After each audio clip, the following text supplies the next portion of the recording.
अस्सलाम वालेकुम नाज़रीन, मैं हूं चौधरी अरशद नई खुशी। प्रोग्राम सिविल गाइडलाइन के तीसरे एपिसोड के साथ आपकी खिदमत में हाजिर हूं। नाज़रीन, आज के इस प्रोग्राम में हम एक प्रपोजिशन को लेके उसको डिस्कस करेंगे कि दो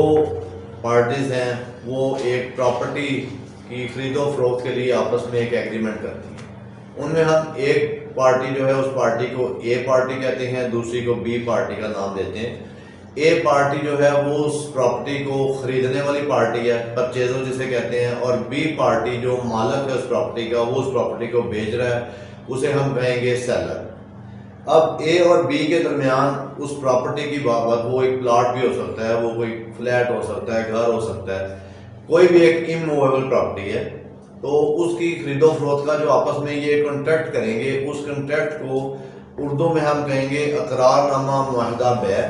और इंग्लिश में हम उसे कहेंगे एग्रीमेंट टू सेल। तो उसके अंदर एग्रीमेंट टू सेल जब लिखा जाता है दो पार्टीज के दरमियान, तो उसके अंदर कुछ स्पेसिफिक चीज़ें लिखी जाती हैं कि इतनी पेमेंट,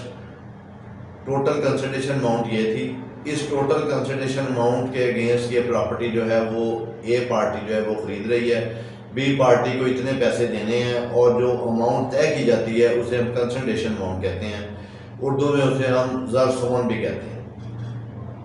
अब उसके अंदर एग्रीमेंट टू सेल के अंदर कुछ टर्म कंडीशन होती हैं, कुछ के अंदर के सारी पेमेंट या कुछ कर दी जाती है, कुछ के अंदर होता है कि कुछ अमाउंट जो है वो एज ए अर्नेस्ट मनी या जिसे बयाने के तौर पे कहते हैं वो दे दी जाती है। बकाया अमाउंट जो होती है वो कुछ टाइम के बाद, एक टाइम तय हो जाता है 2 माह का, 3 माह का, कि उस टाइम के बाद वो बकाया पेमेंट कर दी जाती है, और पेमेंट करते वक्त वो प्रॉपर्टी खरीदार के नाम पे ट्रांसफ़र कर दी जाती है।